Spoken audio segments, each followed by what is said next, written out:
رکھے، سلامت رکھے۔ آخری بت کی حقیقت کیا ہے؟ آخری بت کہا جاتا ہے کہ اس میں حضور نبی پاک علیہ السلام نے اب جو ہے صحت یابی پائی، تو حضور علیہ السلام نے جو ہے وہ مدینہ منورہ کے باہر تشریف لے گئے اور صحت یابی ہوئی، صحابہ کرام نے جو ہے اچھے اچھے عمدہ کھانے بنائے۔ آیا اس کی حقیقت کیا ہے؟ ایسا کرنا ٹھیک بھی ہے یا نہیں ٹھیک، اس کے بارے میں آپ رہنمائی فرمائیں۔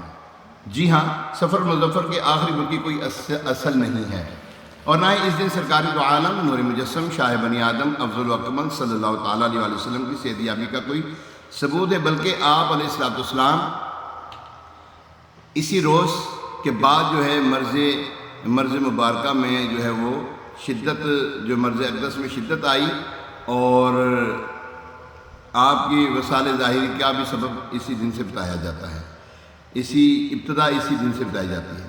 لہٰذا ایسا کام کرنا، عمدہ کھانا بنانا، چوری بنانا، خوشیاں منانا بے اصل ہے۔ اللہ کریم ہمیں عمل کی توفیق عطا فرمائے، آمین بجاہ نبی الامین علیہ الصلوۃ والتسلیم۔ آخری چار شنبہ کہتے ہیں، اس کی کوئی اصل حقیقت نہیں ہے، نہ اس دن صحت یابی ہے سرکار دو عالم صلی اللہ علیہ وسلم کا کوئی ثبوت، بلکہ مرض اقدس جس میں وصال ظاہری مبارکہ ہوئی، اس کی ابتدا اسی دن سے بتائی جاتی ہے۔ اللہ تبارک و تعالی ہمیں ان ایسے افعال جو شریعت میں نہیں ہیں، جن کی اصل نہیں ہے، ان سے اپنے آپ کو جو ہے وہ بچانے کی توفیق عطا فرمائے، اپنے آپ کو بھی بچائیں، دوسروں کو بھی بچائیں۔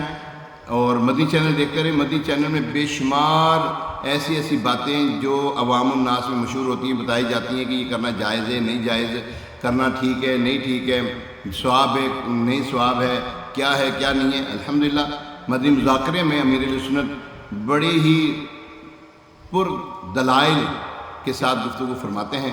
آپ سے گزارش ہے مدنی مذاکرہ دیکھتے رہیں۔ آگے ماہ ربیع الشریف کا مبارک مہینہ، پیارا پیارا مہینہ، نثار تیری چہل پہل پہ، ہزار عیدیں ربیع الاول، سوائے ابلیس کے جہاں میں سبھی تو خوشیاں منا رہے ہیں۔ اللہ اکبر، کائنات کی عظیم ہستی کی ولادت کا مہینہ تشریف لا رہا ہے۔ اللہ کریم ہمیں ماہ ربیع الشریف کی برکتوں سے مالا مال فرمائے، آمین بجاہ نبی الامین علیہ الصلوۃ والتسلیم۔ والسلام علیکم، آپ کی دعاؤں کا طلبگار ابو امین سید مبین رضا طاری عفیہ ان۔